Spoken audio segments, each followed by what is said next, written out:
Good evening.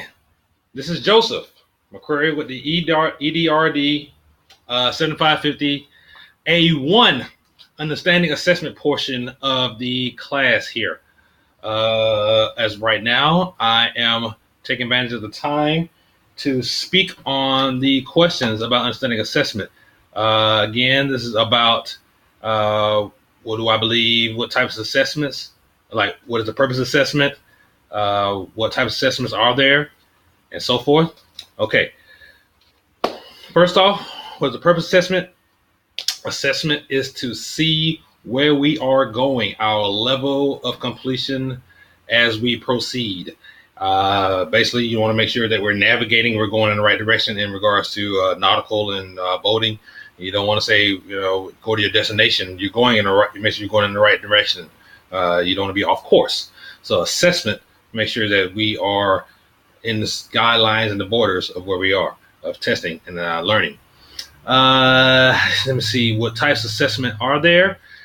This one was quite a bit, but for the most part, between screening, diagnostic, formative, benchmark, summative, those ones that was listed, and the ones that Mr. Affleback was going through with his Kirby method.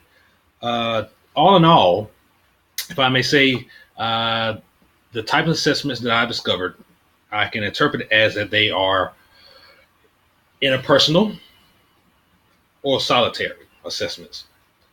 Interpersonal or interactive assessments are those tests where students can ask for help, such as those that need special accommodations, your IEPs, those who need learning disabilities, those who might need extra help, extra time.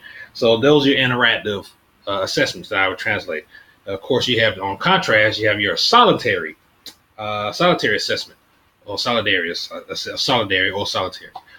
Pretty much where you take the test by yourself, such as your SATs or your ACTs or things like that nature, where you go in and sit down at your location, put all your stuff away, they give you what you need, and they time you, and you finish, and you start and finish.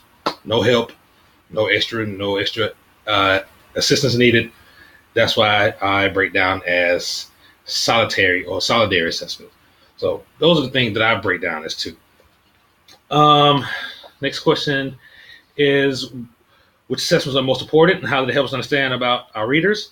From my experiences in schools and tutoring, screening and diagnostics are always done. A lot of the counselors, a lot of the directors, a lot of these education strategists that I've worked with, they are big on screening and diagnostic. Make sure that the students that we're working with, they're on level, and if they're not on level, we need to make sure we put them on level. We make sure we're not misrepresenting the numbers, that we tell the parents or the schools or things like that. We make sure that because they hold us accountable, they take the information that we give them, and they trust us with them.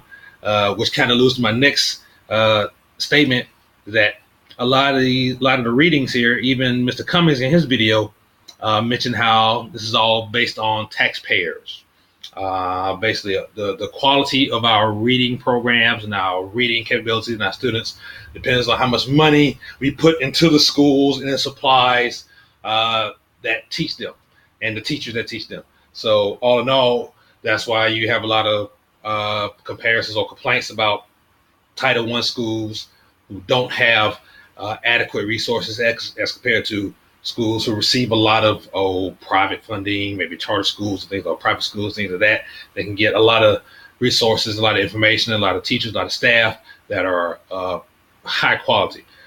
But a lot of that I do believe kind of falls back on the No Child Left Behind that Mr. Cummings in the video mentioned, saying that a lot of the problems and issues that we have with assessment, started from the No Child Left Behind and putting a whole lot of funding and emphasis on qualifying the best teachers instead of focusing on the quality of our learners, which is our students, because now they're becoming more and more diverse.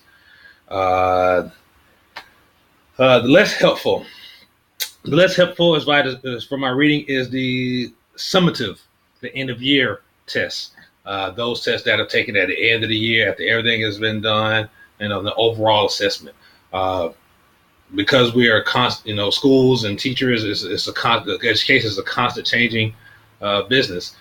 Uh, there's no end of year test to judge everything. So the least helpful is summative, because like the whole year you're taking tests to see where you are, to make sure you're on the right track. Or do we need to go back and remediate? Or do we need to go ahead and go up a level?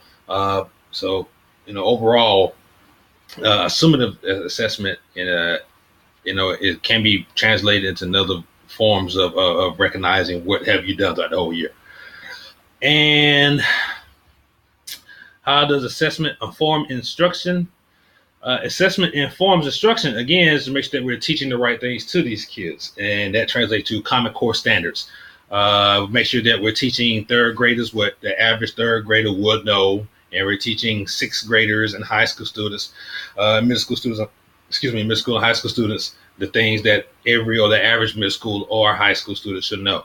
We don't want to make sure that we are shooting low with our goals and aims, and we're under preparing them. We're not pushing them to the next level where they could be as compared to other nations or other countries, or the demographics where the average may be higher than American students.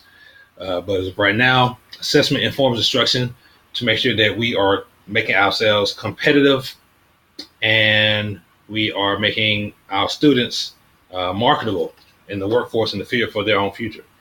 With that being said, thank you for allowing me to speak on behalf of this A1 Understanding Assessment. Thank you very much. Have a good day.